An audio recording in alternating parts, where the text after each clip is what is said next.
Maayong adlaw sa tanan, welcome sa atong third episode sa podcast, ang talakayan with Radyoman with the title Purong Impormasyon ug Aksyon. Ug karong adlaw atong hisgutan ang may kalabutan sa fake news. Ug atong ikauban ang mga reliable nga personal nga mo explain niini gikan sa Philippine Information Agency Region 9. Walay lain ang Assistant Regional Head Sir Emmanuel Taghoy. Kauban gihapon ang another nga mohatag og information dissemination sa PIA9's fact checker si Miss Clenke Peñalosa. Welcome ug kumusta? Yes, maayong buntag no, Miss Bell. We are very thankful to RMN, DXPR Pagadian City for inviting us to be here sa inyong program, Talakayan with Radyoman. Daw kayong pasalamat namo kang Manager Mel Coronel. Of course, thank you sir no for having us here. Kaya ang ato ang topic karon very timely no. We are talking here action purong impormasyon ug aksyon. Yes. So ang pinakaunod pagid-an ang hatong hisgutan karon is mahitungod sa ilang ginatawag nga fake news. Pero naami idugang nga mga tips later on ug mga trivia about fake news, no? Pero sa dili pa kung kauban usab naa diri si Miss Clenke ang ato ang fact checker sa Region 9. Yes, ingon sila nung anadyo'y responsibilidad ang atong mga title. So, dili jud basta-basta no, tawagon og PIA9 fact checker, but mao na siya ato ang panindigan karon. And again, this is so timely and we thank no ang RMN for having us here. Recently, grabe daghan kay panghitabo sa Pilipinas nga kanang mind-boggling and nag-rise up sa lain-lain natong mga emotions. And left and right, countless actually ang ato ang mga nakit-an nga mga dili tinuod or mga twisted information online nga dili unta dapat i-share no kasi dili tinuod and naka-affect na siya sa emotion, panghuna-huna og desisyon sa tawo.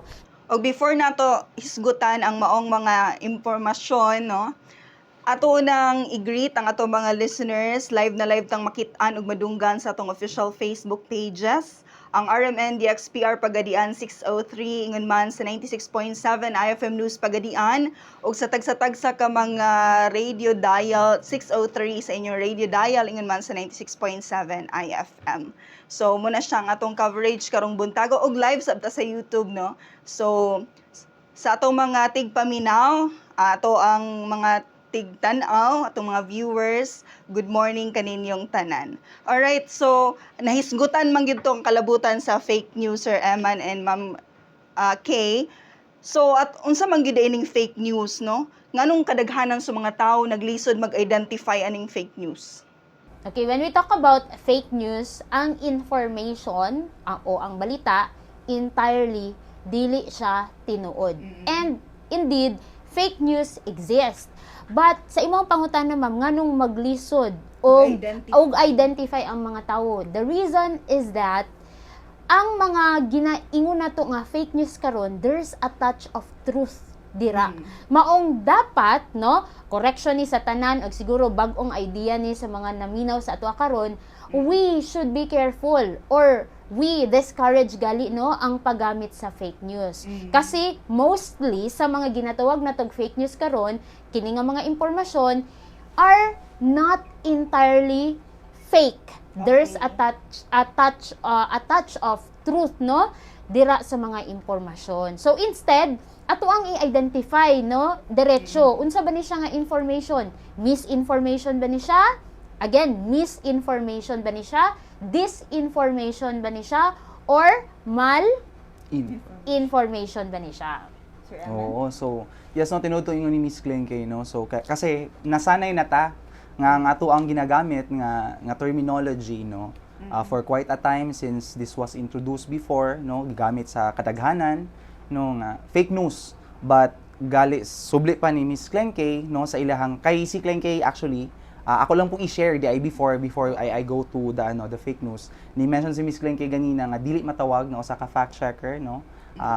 Nga focal kung wala ka ni undergo og training. So kaming duha actually at the onset of maging mapanuri campaign muna ginahimo karon ni PIA no hashtag maging mapanuri campaign as part of our fact checking and kaning amo ang campaign against kaning misinformation, disinformation, and malinformation. Actually, naingalan pa ganing tulo, no? Katong atong gitawag og information disorder. Disorders. So, mao gina siya pinaka right nga tawag ani niya. Kaming duha ni Klein Kay ni undergo mi og training, and then for the second time, si Klein Kay na ang niadto dito, no? So, siya gyud ni ang nakahuman sa tibuok training. So, for the technicalities of it all, si Klein Kay mo'y ato ang kasaligan regarding that. O, siya may ato matawag og naay expertise when it comes to fake kanang sa misinformation. So, sakto tong ingon ganina ni Klein Kay regarding fake news, no, nga ato ang bantayan tungod kay kaning word nga fake news. Dili gaingon kay fake news ni siya purong dili tinuod, no, because part of it is tinuod. And later on, no, atuan nang i-discuss kung anong makaingon man ta nga ang kaning ginatawag nato og fake news or information disorders dili siya pure nga fake, no, sa ato ang naandan nga pinulungan. So ngano kaha na siya. So sige, atuan ng tagsa-tagsaon kay para klaro og kita tanan kanang dili bitaw ta maglisod og himay-himay kay himay-himay man gyud ni nato sa amo apong training ila gyud ning tagsa-tagsa ug unsa ba gyud ay kalahian kung mingon ka og dis og malinformation. Oo, so start na ako no, Yes. for misinformation, sige. So partly sa fake news na ay truth or dili siya purely fake.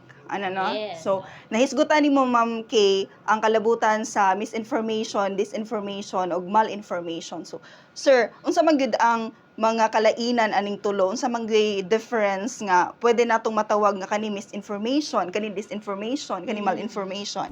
Yes, no? So, again, di kaya nato nga gamit sa fake news nga term. Instead, pwede nato gamiton ang information disorders, no? Ang meaning ana niya o nagrepresent siya sa tulo ka points, which is ang misinformation, disinformation, o malinformation. So, when we talk about misinformation, these are misinformation kanang dili wala nimo gituyo nga mali imuhang impormasyon nga nahatag. Yes. Okay? Wala unintentional, no, nga naka-istorya ka, naka-post ka, kay kasagaran karon naman jud ang mga dili maong impormasyon online. So mauna siya ang misinformation. Mali nga impormasyon pero wala nimo tuyua, no, nga ma-post, maingon ug mapahibalo sa publiko. Ug kini siya because of this misinformation nga imuhang na istorya og naingon sa publiko, nag-cause ni siya no og interpretation, misunderstanding og misjudgment na dayon sa persons or offices involved. So yes. Subot pa sabot, ma'am, nga ikaw mismo nga nag-share sa mga information, wala pud kabalo nga sayop dito. Yes, no, nice point, ma'am. Mao na siya, mao nang before ta mo post, we should study siguro, no, og tukion na tog ayo before ta mo istorya or mo post sa ato ang mga kuro-kuro or kung unsa man na ato ang i-post dira og iingon. Okay? So mao na siya ang first information disorder, and then second is disinformation. Maupod ni siya ang mga impormasyon no nga dili gud mao. False information. But ang twist dira is naa jud ang intention nimo no nga i-spread na siya nga ipahibalo. So naa ang intention to deceive, to manipulate kung kinsa man ang makakita o makabasa sa imong impormasyon. So kung kaganiha walay intent, karon na anay intent. And diri na actually mo fall no kung naa may fake news diri kasi entirely false siya. Possible nga entirely false. But naapoy sometimes there's a touch of truth no nga ang person siguro tinuod siya pero iyahang giingon dili mao naay mga ingana no. So naay intention, naa kay rason nganong namakaka sa imuhang gipost. So ang ang sulod aning disinformation mao na ng fake news stories nato, mga dili mao nga images gi-edit, no? Dili na mosulod pud ang AI nato. Pwede mosulod ang mga AI nato because that is a rising problem pud nato karon. It's either images or video na anatay mga fake or kanang edited, no, nga mga images and videos nga makita nato karon, and naatay gusto i-pursue nga dili mao nga narrative. That's why, no, or propaganda, that's why we are creating this information on our circle, no, because there's intent, no, to disinform people. And finally, ang malinformation. Kining malinformation, ma'am, kanang timely ni siya, no, para sa atuang mga listeners karon, especially kay hapit ng eleksyon or duol-duol ng eleksyon, and we want, no, our voters or kinsa to ato ang biases nga i-vote kung kinsa ato ang gusto nga politician pod. So mao na nga malinform ta. So when we talk about malinformation, mao ni siya ang pag-disseminate og true information. Tinuod siya nga information but naa kay malicious intent, no? Oh, when we say malicious intent, liable man ako ang mahuna-hunaan, no? Kasi na kay malicious intent, naga-share ka og mga private o confidential data without the consent, no, sa tawo or sa person in charge or concerned, and this will cause harm, the invasion of privacy, and reputational damage sa person or office or entity nga imuhang gina-mention. So kana siya, again, ito ang ato ang differentiate ang misinformation, wala gituyo. Ang disinformation, gituyo siya, naay intent, no, naay intent nga to damage, naay intent to really put the fake information out there. And then third is malinformation, tinuod nga impormasyon, but with wrong intention or malicious intention. So, kato siya, ma'am. So, pag mag-post gali ta, instead, or kung mag-post ta, no, mag-fact check ta sa isa ka post, no? Atuan na siyang ingon. Kini siya, misinformation ba ni siya, disinformation ba ni siya, or malinformation na siya. So that may balaan sa mga tao. I encourage, no, even ang RMN to do this, no, as media, we have really kanang a responsibility to inform our people kanang factual information. Especially karon nga kanya-kanyang daot ba sa mga parties, no? So importante gyud nga adunay pag-check sa reliable source, di ba? Tinuod yun na, no, kay I would like to highlight among those three, katong tulo ka na mention ni Miss Glenn, kay misinformation, disinformation, and malinformation. Ang pinaka-common nato nga makita diri is kay daghan mo kay sa ato ang mga sa atong publiko, no, nga ga-share lang without verifying, and actually misinformation gyud ang pinaka-common among these three. Usually kasi ang disinformation makita lamang nato siya kung, di ba, matud pa ni Clenke, ang disinformation is there is an intention, no, to share wrong information. So nagyapo intention pero wrong ang ihang information. So murag specific ang ilahang mga ang gipang buhat, but kadaghanan sa ato ang mga mga sharer, mga commenter, mga likers o mga post, no, mga mahilig kay mo gamit og social media because kaning ato ang information disorders is happening in social media.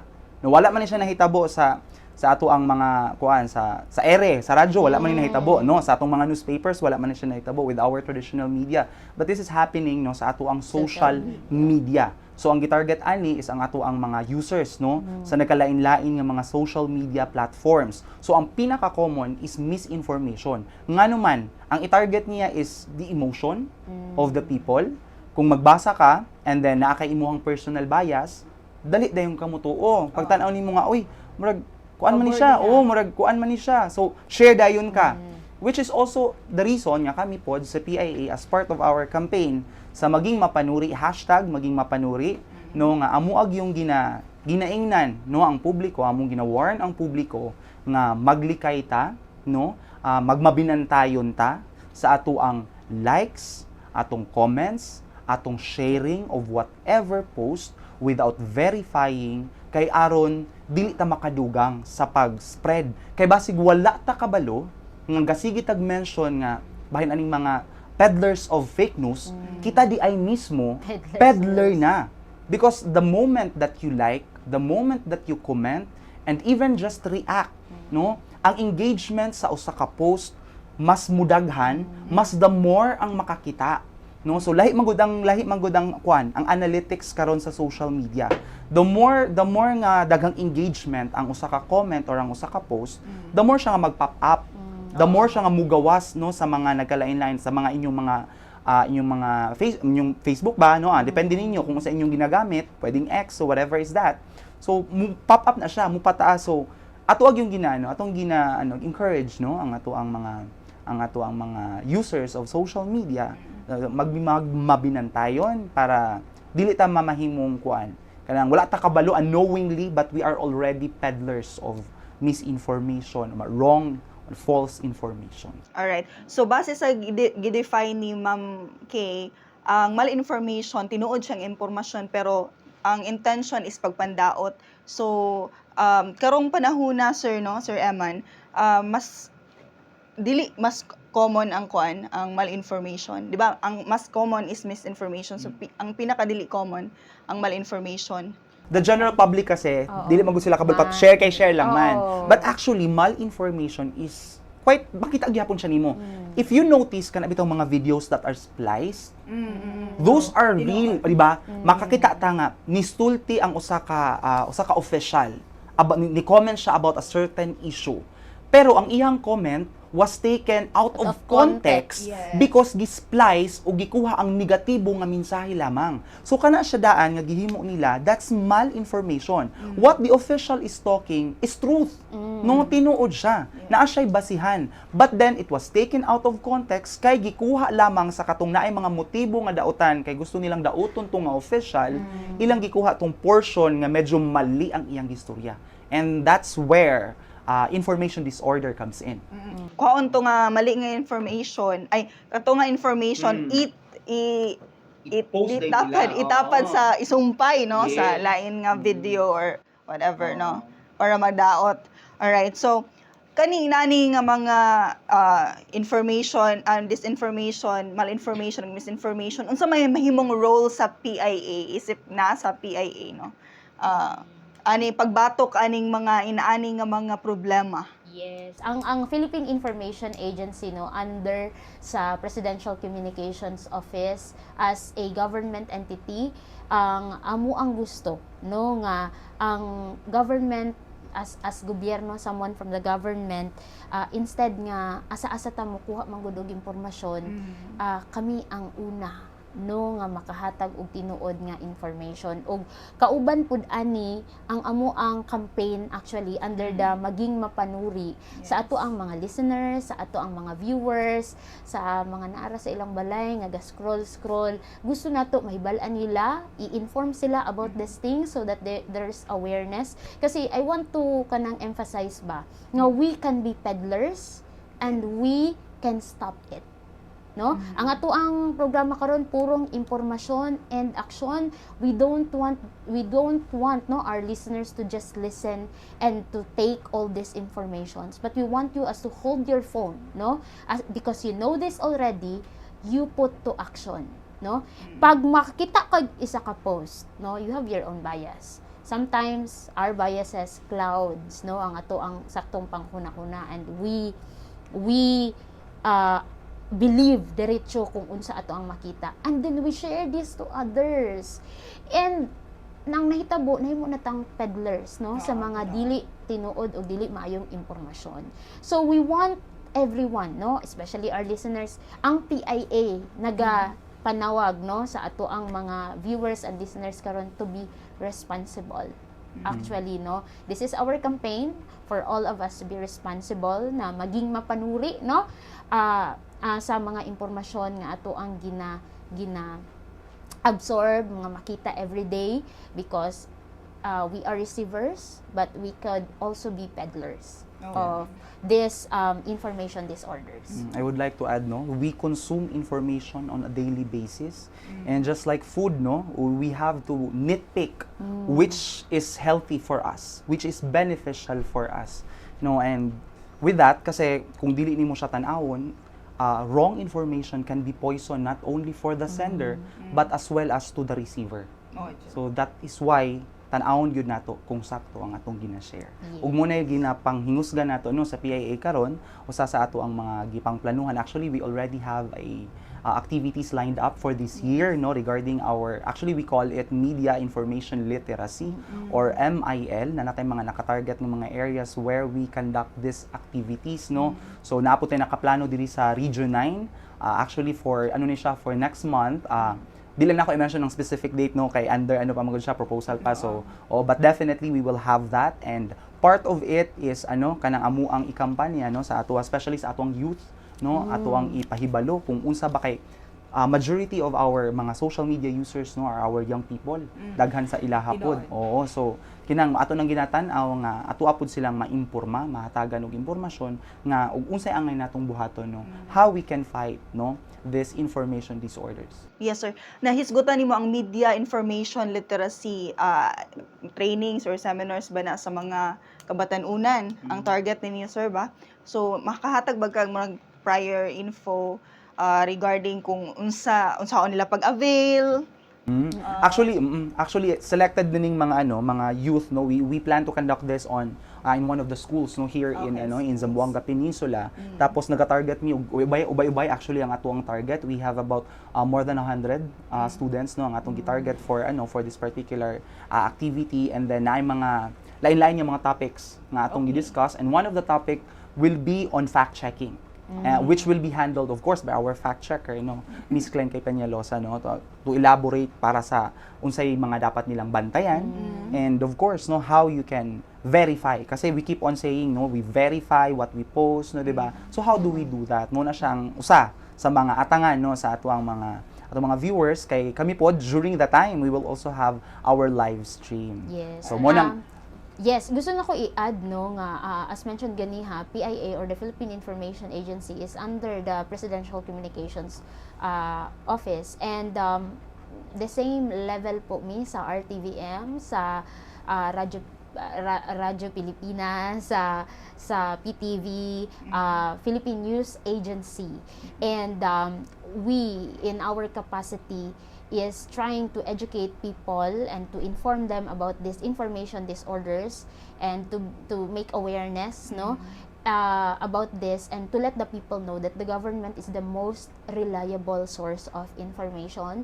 So instead nga moadto ka sa asa-asa nga mga sites, go to us. Our Facebook page is PIA Western Mindanao, and for here sa Zamboanga Peninsula we have kanang mga Facebook pages sa PIA Zamboanga del Sur, Zamboanga Sibugay, Zamboanga del Norte, and even we have Zambasuta, PIA Zambasuta, and PIA Basilan. So katong giingon ni Sir Eman ganiha nga media and information literacy namo nga program or MIL, and you will be having that activity no soon, but limited lang ang atoang slots no, but dili limited ang atoang access no sa ato ang mga viewers and listeners karon, especially sa ato ang mga students. We continually no update our social media accounts of this information. Kung unsa ni among giyaw-yaw diri, kung unsa among itudlo dito sa MIL, you can find that on our Facebook pages. So I encourage no ang ato ang mga students, and even sa ato ang mga ato ang viewers and listeners of all ages to visit our Facebook page and our site no of the Philippine Information Agency for truthful news and information. Alright, blessed sab kaayo Bino nga nag-guest na mo ang PIA gumikan kay isip media outlet. Ang RMN Pagadian himo sab nga channel sa information dissemination. So dako kay ni siya nga impact o pasalamat sa amo ang station, sa among network gumikan kay nahimo na mo mong guest ani sa among podcast, which is ang atong pinaka goal mao gyud ang paghatag yung information nga tinuod nga impormasyon, di ba?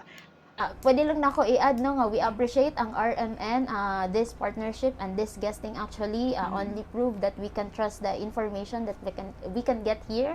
sa ato ang pagpaminaw every day, and they are our partner. That's why Yes, nga yes. kanang kini siya nga collaboration, kini siya nga guesting, we are very thankful, and we trust no nga we have the same jud kanang mindset and advocacy with RMN, and they uphold highest ethical standards. O kami sa nagpasalamat ni no gumikan kay kabalo ko nga last day pa to nga nakig-istorya mo ni Manager Mel, so paspas kaayo ang aksyon.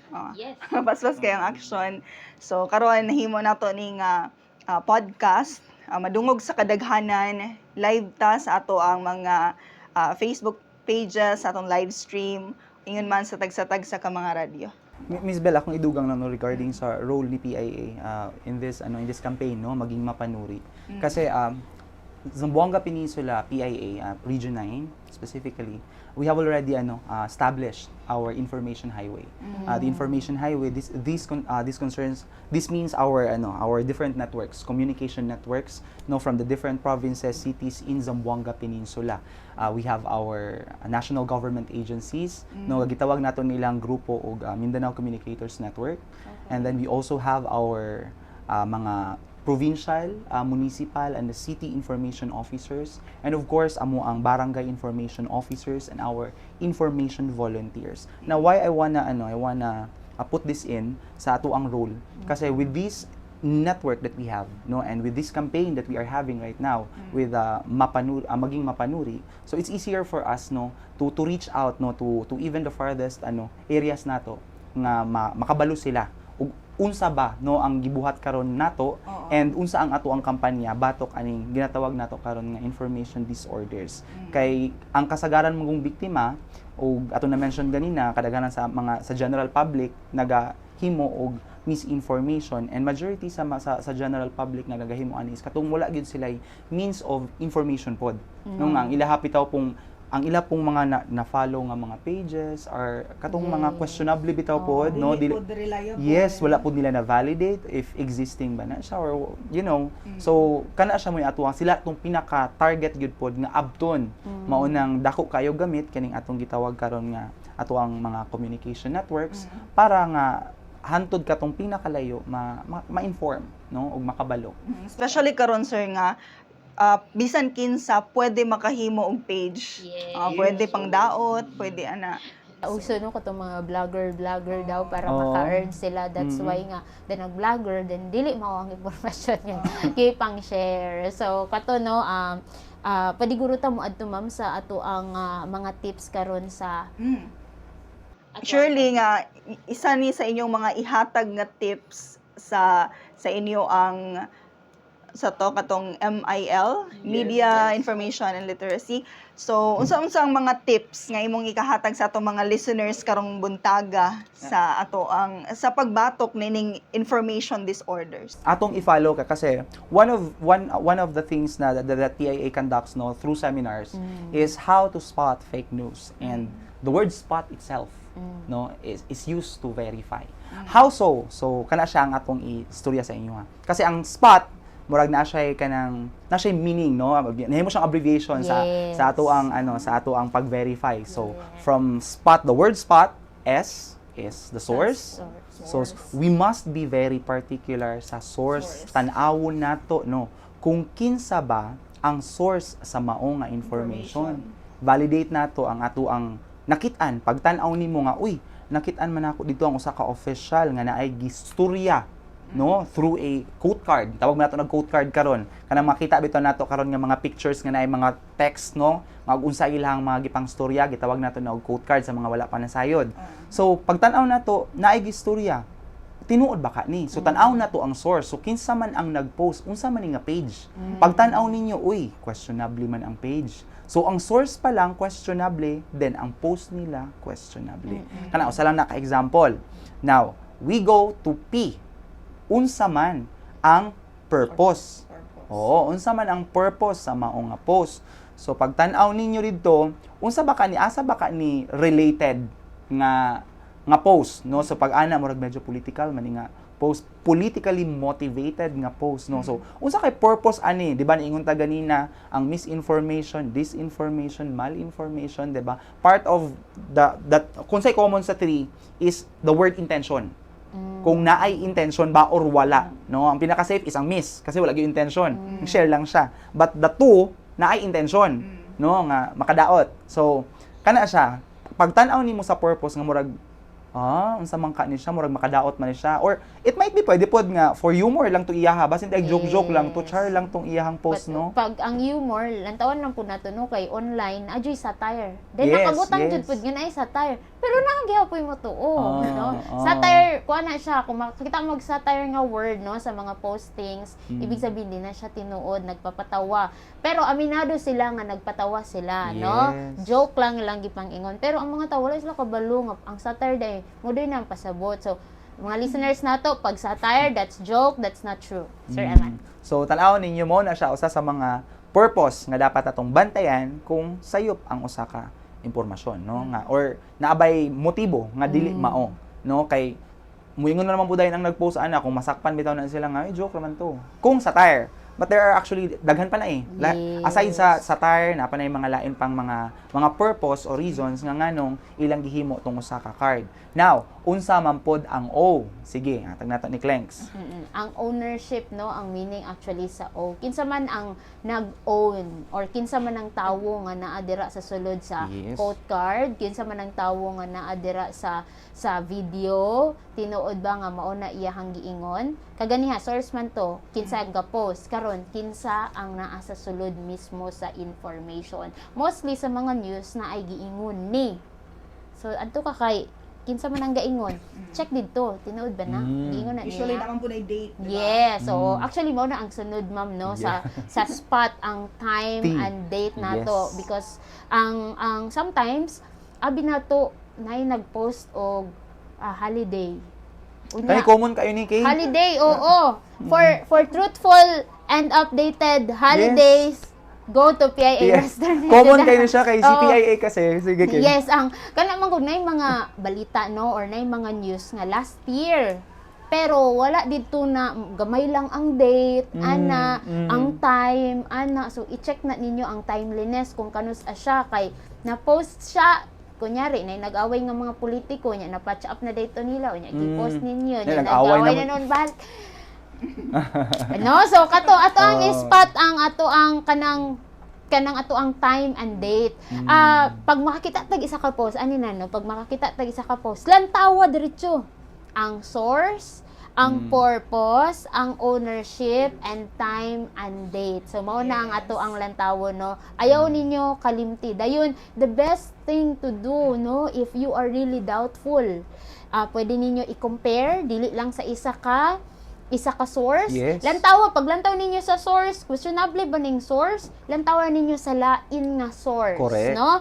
Sa kanang mainstream media, especially sa government. Unahan ninyo ang government kanang agencies, no? Government agencies, government kanang contact kung naa mo dira, government Facebook pages, kato nga mga agencies, i-contact ninyo diretso if you can or adto sa ilahang page. Kung wala mo makita dito nga latest, adto mo sa mga mainstream media nato like RMN, kung naa ba sila kanang update about this, giingon ba jud ni ato nga tawo, no? I-compare ninyo pila ka buok mainstream media ang ga-post Nag-report. ani, no? Ang nag-report ani. So that's how you also check it. So ang sometimes balikan ako ang pag-ingon kag purpose na sila gina-push nga propaganda. Yes, Dira mo gawas no ang ato ang Propaganda. disinformation jud nga naatay intent to deceive, naatay intent to manipulate ang mga tao para motuo sa atoa, and then kato ang ownership dili day tinuod no nga giingon to niya iya hatong gisulti. So compare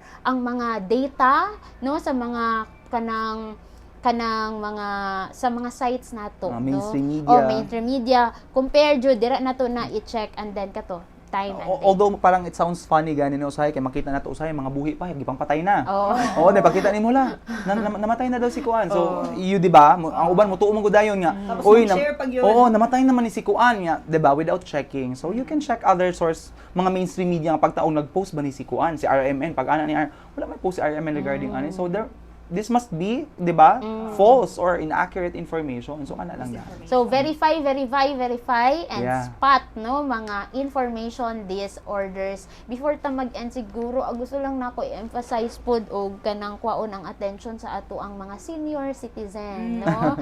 Kasi in our training, sila pod ang isa sa mga Peddler. group of people actually nga biktima sila and ilang gi-share, no? Yes, Especially yes. if it's about kanang mga health concerns, kini daw ang tambal, ingon ni kuan, ni no, let us not kanang share diretso kuon sa ato ang makita online kasi health na ba ang ginaistorya. Ingon kag makapaniwang, makapatambok or makapatambal tong imuhang giinom tas makapatay di ay, di ba? So it really affects na ang mga information ni ato ang ginaingon sa ato ang mga desisyon og sa unsay mahitabo sa ato. So let's be careful sa ato ang senior citizen. Dili kung natay makit-an and dili ta sure bagong information sa inyo ha.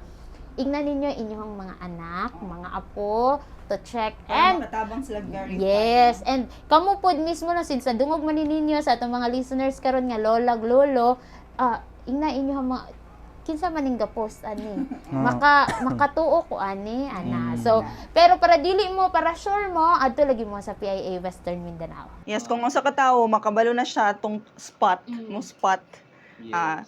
Very kuan na gyud kay na makatabang na kay na no nga dili mailad. Ato kasing mga idaran nung kuan ng mga age bracket kay maglisod kasi na sila.